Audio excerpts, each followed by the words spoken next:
a man's world, and you gotta be a man to be part of it. No one ever brainwashed me to make me believe that Sugar Ray Robinson and Muhammad Ali was better than me. No one can ever brainwash me and tell me that.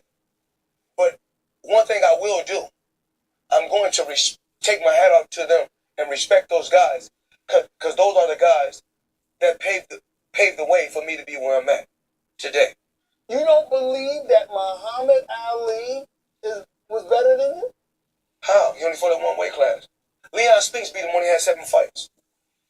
They'd never put a fighter in there with Floyd Mayweather with 7 fights. So you want to tell me that it's cool to lay on the ropes and take punishment, let a man tire himself out from beating you, and then he basically fatigued. You hit him with a few punches, and then he go down and quit, and you want to be glorified for that? Absolutely not. Not me. Floyd Mayweather on Muhammad Ali. Man's world, and you gotta be a man to be part of it. It is befitting that I leave the game just like I came in, beating a big, bad monster who knocks out everybody and no one can whoop him. That's when that little Cassius Clay from Louisville, Kentucky came up and stopped Sonny Liston, the man who annihilated Floyd Patterson twice. He was going to kill me. He hit harder than George. His reach was longer than George. He's a better boxer than George. And I'm better now than I was when you saw that 22-year-old undeveloped kid running from Sonny Liston. I'm experienced now, professional. Jaw's been broke, been lost, knocked down a couple of times. Bad. Been chopping trees. I done something new for this fight. It's a man's world, and you gotta be a man to be part of it.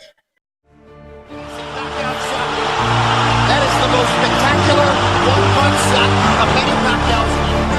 And you may hear him. Down goes Frazier!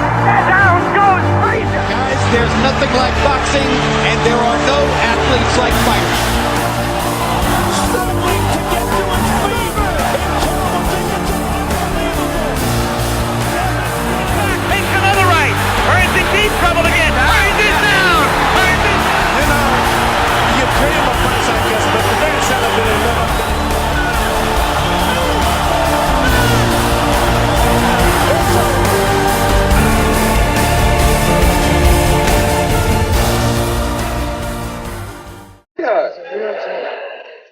He's a real champ. Really? I think so. Yeah, you're a real champ, man. You're a real champ. Who would have won if you fought this man in your prime?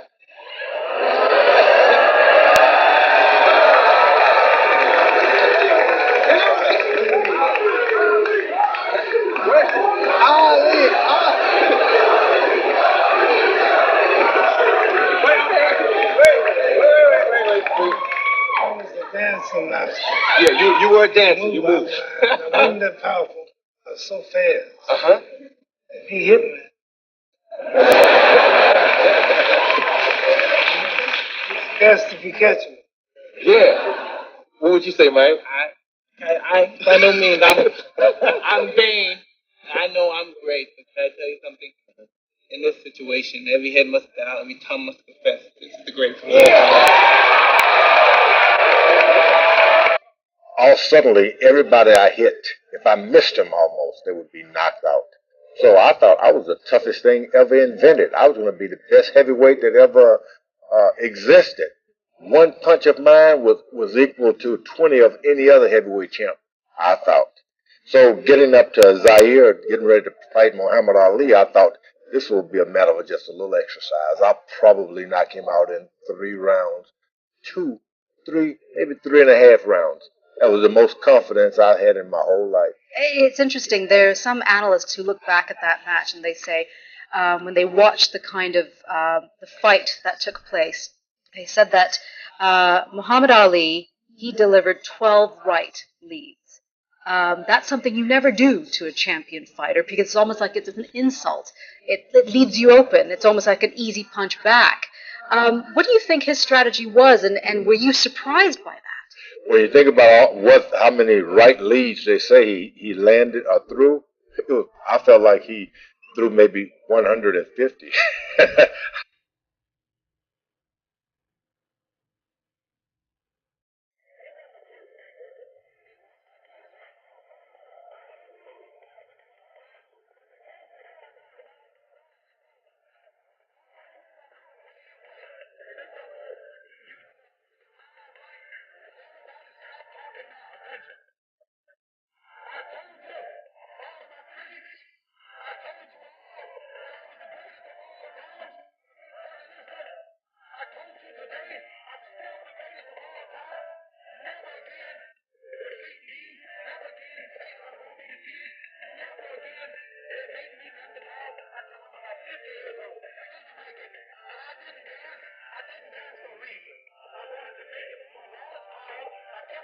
Had no punch.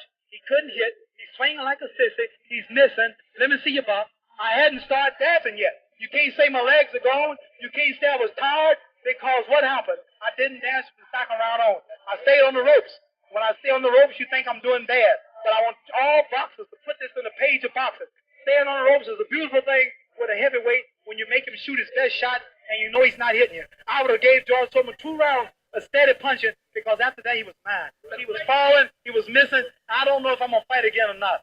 I'm going to retire as of now. Tell me, what did you say to George Foreman before the fight? What did you say? I told him he has no power in the corners and in the clinches. I said, shoot your best shot. I'm going back to the ropes. They told me he was strong. Didn't I look stronger than him? Why didn't tell me, Mohammed? This was the thing that puzzled people. Why was it when you were on the ropes that he could not hurt you, even when you were right there on the blocking, and I was pulling back, and I have a radar built inside me. I know how to judge punches. Didn't I tell all of you out there on your local radio shows, mostly black stations?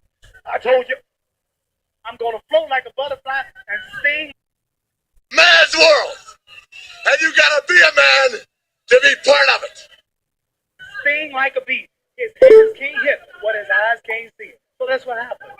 That's what you said to me. But tell me now, are you really going to retire? I'm serious to think about retiring. There's nothing else for me to fight. I told her, well, I'm going to retire. I'm going to hold the title for a few months. They took my title unjustly. I told you, I'm the real champion.